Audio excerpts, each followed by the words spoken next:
We have to go back. Welcome to Ms. Mojo, and today we're counting down our picks for the top 10 Disney conspiracy theories. You can't take my rocket to the top! Riley and I are going to the moon! For this list, we're looking at the most famous and mind-blowing fan theories that have been conceived regarding Disney and Pixar films, whether or not they have since been disproven. Since we'll be diving deep, there will be spoilers. Which of these theories do you find the most convincing? Let us know in the comments below. Number 10. Mother Gothel is the evil queen. Tangled and Snow White and the Seven Dwarfs. Snow White and the Seven Dwarfs contains one of the most iconic Disney villains in the Evil Queen. And if this theory holds any water, she might just show up in Tangled as well. Magic mirror on the wall. Who now is the fairest one of all?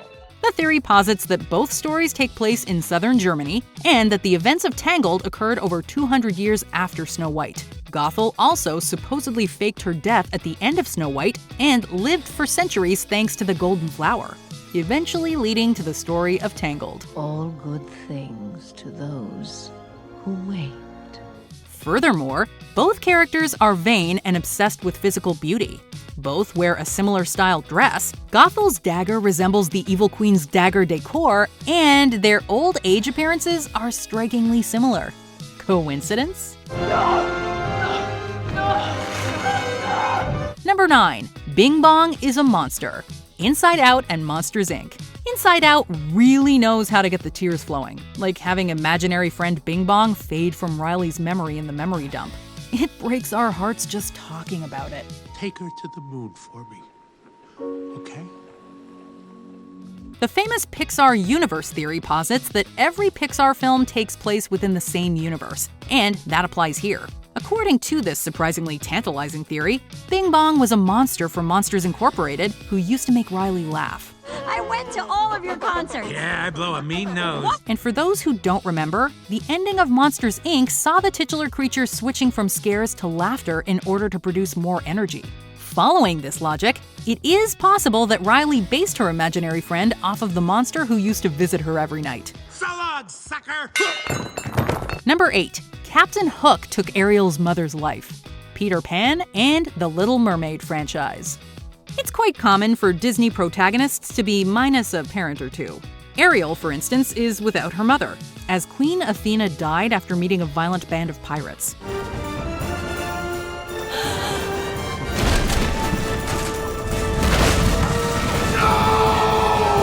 This was the event that fueled King Triton's hatred of the human race.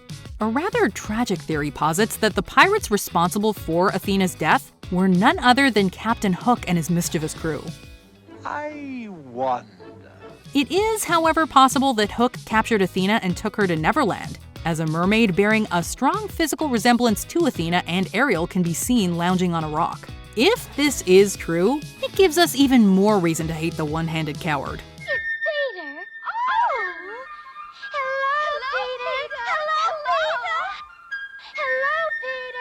Number 7. The CIA. Lilo and Stitch. Continuing the Disney tradition of orphaned protagonists are Lilo and Nani from Lilo and Stitch. Ving Rhames voices Cobra Bubbles, an ex-CIA agent turned social worker in Hawaii who also has connections to Roswell. Bubbles.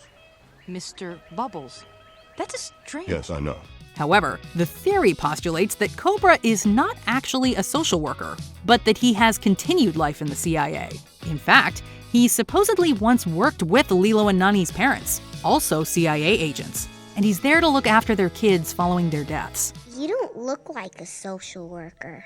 I'm a special classification. It's likely that he made some sort of promise to the girls' parents before they died, and he used the facade of a social worker to get close to them. I know you're trying, Nani, but you need to think about what's best for Lilo.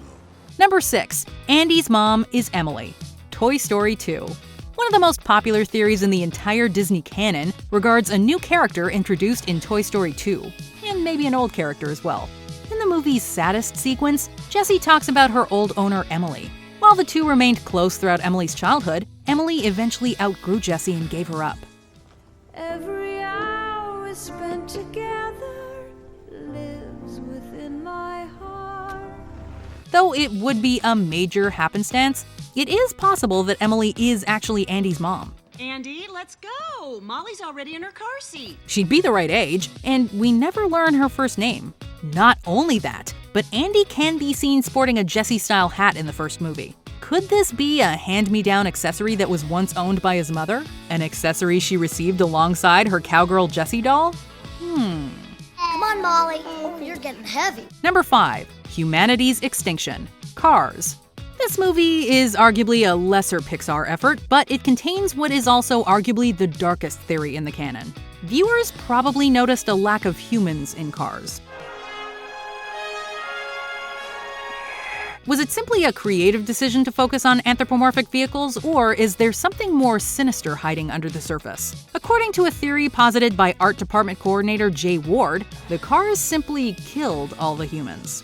You're in a heap of trouble. In his mind, the Cars took on the personalities of their last drivers and proceeded to wipe out humanity in a mass extinction event. We know Disney and Pixar movies contain some dark material, but this is something else. May Doc have mercy on your soul. Number 4. Anna and Elsa's parents. Frozen and Tarzan.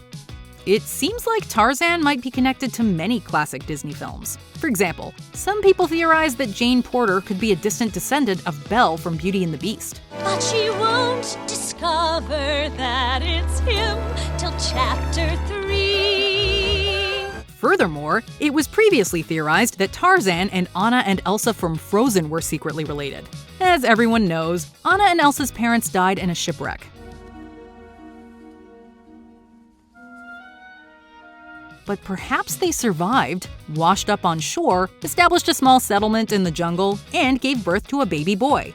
They were then killed by a leopard, and the baby was raised by gorillas. Is Tarzan the long-lost brother of Anna and Elsa? Okay, almost certainly not, as Frozen 2 further disproved it. But it's still fun to consider. Number 3. WALL-E is Satan. WALL-E. There's nothing like taking a harmless kids movie and turning it into a metaphor about the devil. This theory states that WALL-E follows a similar structure as the Book of Genesis. The spaceships housing the remnants of humanity represent paradise, without problems like war or hunger. WALL-E's seedling is the forbidden fruit, and by metaphorically consuming it, the captain loses his blissful ignorance, abandons paradise, and returns to the ravaged Earth. The best part of it all? WALL-E offers the seedling to Eve, prompting the eventual destruction of paradise. In this case, WALL-E is the serpent in the Garden of Eden who gives the forbidden fruit to Eve, ergo, Satan. WALL-E! Number 2. Boo is the Witch. Monsters, Inc. and Brave. The aforementioned Pixar shared universe strikes again with a particularly loopy theory. It states that Boo was permanently scarred by her experiences in Monsters, Inc. and developed a fascination with the door's mechanics. Nothing's coming out of your closet to scare you anymore, right? Hoping to master the art of dimension hopping, Boo traveled to the Will-o'-the-Wisp, believing it to be the source of all magic.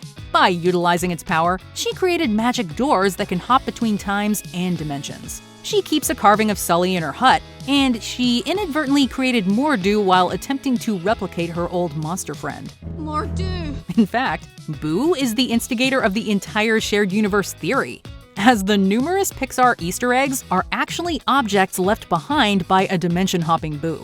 Overall, it's a very sad theory. Another witch! Too many unsatisfied customers. Before we continue, be sure to subscribe to our channel and ring the bell to get notified about our latest videos. You have the option to be notified for occasional videos or all of them. If you're on your phone, make sure you go into your settings and switch on notifications. Number 1. Carl actually died. Up. As if Up couldn't get any sadder, this theory posits that Carl Fredricksen was actually dead for most of the movie. According to its proponents, the elderly Carl passed away from a combination of grief and shock after learning that he needed to vacate his home. Tell your boss he can have our house. Really? When I'm dead. Russell is the guardian angel sent to transition a reluctant Carl to the afterlife, and it took the form of a young boy to honor Carl and Ellie's lost child. This one is missing. It's my assisting the elderly badge. If I get it, I will become a senior wilderness explorer. Carl's house represents his tether to the real world, and Paradise Falls is his own personal heaven. Russell subsequently gets his wings, or in this case his merit badges, and Carl accepts death when his house lands in Paradise Falls. And you thought the last one was sad. Do you agree with our picks? Check out this other recent clip from Ms. Mojo, and be sure to subscribe and ring the bell to be notified about our latest videos.